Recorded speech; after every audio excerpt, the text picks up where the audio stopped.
Mami N, paano po ba mabuo yung organizational chart? Wala po contract mga employee ko. Wala maayos na job description. Sino po kaya tutulong sa akin para mabuo? Thank you. All right. So kahit na wala kang organizational chart, I'm sure there's already something in your mind. So can you tell me more about your business? Good afternoon po, Good Mami Ann. afternoon. Bali, dentist po kasi ako, dental clinic. And then before po kasi, syempre nag-start ako lang, dalawang secretary. So habang tumatagal, nagkaroon na po ako ng associates. Dumami na po yung mga secretaries ko. Medyo magulo pag madami na. Yung delegation po ng work, hindi ko na nakikita yung mga area. Wala po akong supervisor. Hindi po ako pa marunong sa ganon, yung sa contract. Ngayon po medyo nag-start na po ako. Yung task nila, hindi man ganun kaayos pero kahit paano utay-utay ko naayos po. Kaso, yun nga po, walang contract, wala silang ganun. Nahihirapan po ako eh. And then, mahirap talaga mag-handle ng tao. So, lalo na pag dumadami. So, yun po. So, magandang problema yan, ano? So, congratulations. Ibig sabihin, dumadami yung tao, ibig sabihin, dumadami rin yung iyong income. All right?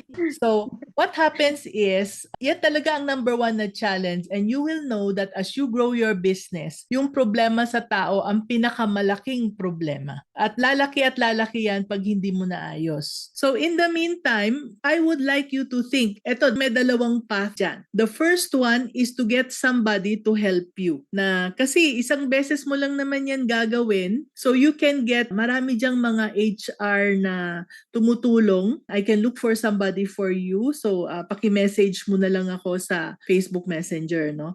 So sila yung gagawa, pwede. Or kung meron ka namang budget constraint, you want to do it yourself, then you'll have to identify kung ano yung mga ginagawa, tama yung ginawa mo na na-identify mo yung mga tasks. And then, marami naman dyan sa YouTube or sa Google kung paano gumawa ng job description. So there is no perfect job description. You know that job descriptions will always be nagbabago siya. Depende sa paglaki ng iyong organization. So pwedeng let's say for example, madami kayong secretaries. Ano ba yung mga tasks na yon? Dati nung maliit pa yung clinic, isa lang ang secretary at ginagawa niya lahat. But now, ibe-breakdown mo. So yung mga secretary ba yan ay nagiging dental assistants din? Mami Ann, nakahiwalay po yung dental assistant sa talagang nasa front desk po. Magkaiba po yung clinical at saka dito sa ano. Okay, great, great. Kasi yung aking dentista, ang nangyari sa kanya is yung dental assistant niya dahil sa super galing, kilala din yung mga clients niya, so siya yung naging nasa labas. Tapos nagkakaproblema siya dahil ang maraming dental assistant na kinukuha niya hindi kasing galing nitong nasa labas. At itong nasa labas naman, hindi rin kasing galing nung, yung ibig ko sabihin, yung skill is, dalawa yung kanyang skill, kailangan is-split. So tama yung ginawa mo na nakasplit siya. So how do you divide yung mga nasa labas? Ma'am Ann, yun nga po eh. Parang nalilito ako kasi yung secretaryong isa, siya po yung sa pag-payment. Kaso siya rin yung nag-answer ng mga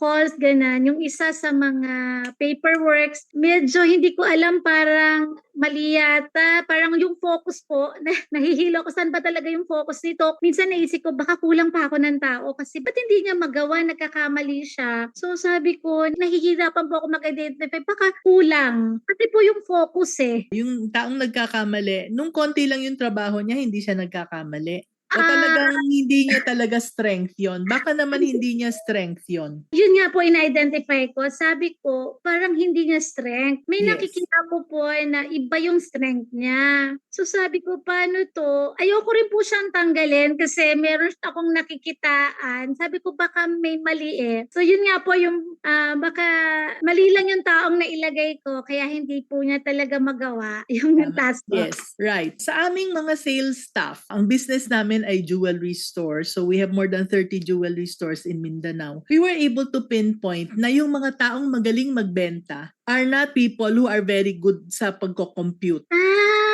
Okay. Okay? So, Yes. lalo na yung mga very good ang PR, no? Very rarely kang makakuha na rank and file na magaling sa lahat. So, hindi sila meticulous sa paperwork. But yung mga meticulous naman sa paperwork, usually mga mahihiyain yan at hindi Ay, tama. machika.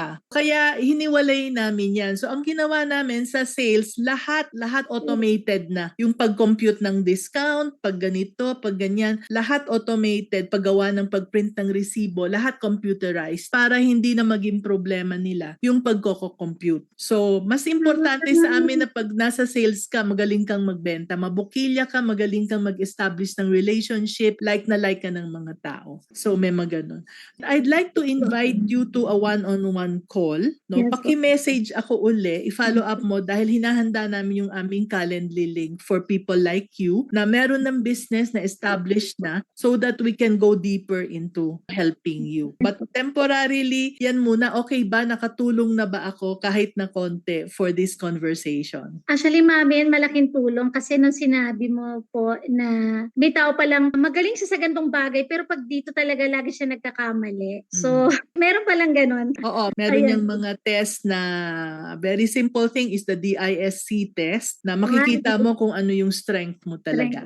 Okay No? po. Merong mas malalim na test pero in the meantime, research mo yung DISC. Oo, Okay. and then try mo sa mga empleyado mo and to see kung nagja-jibe yung kanilang galing at saka sa kanilang personality.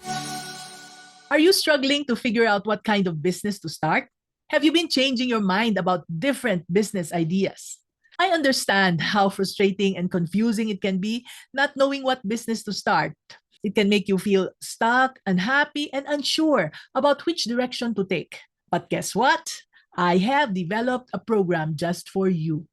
The Discover Your Business Calling program is designed to guide you on a journey of self-discovery, helping you find the best business idea that resonates with who you are.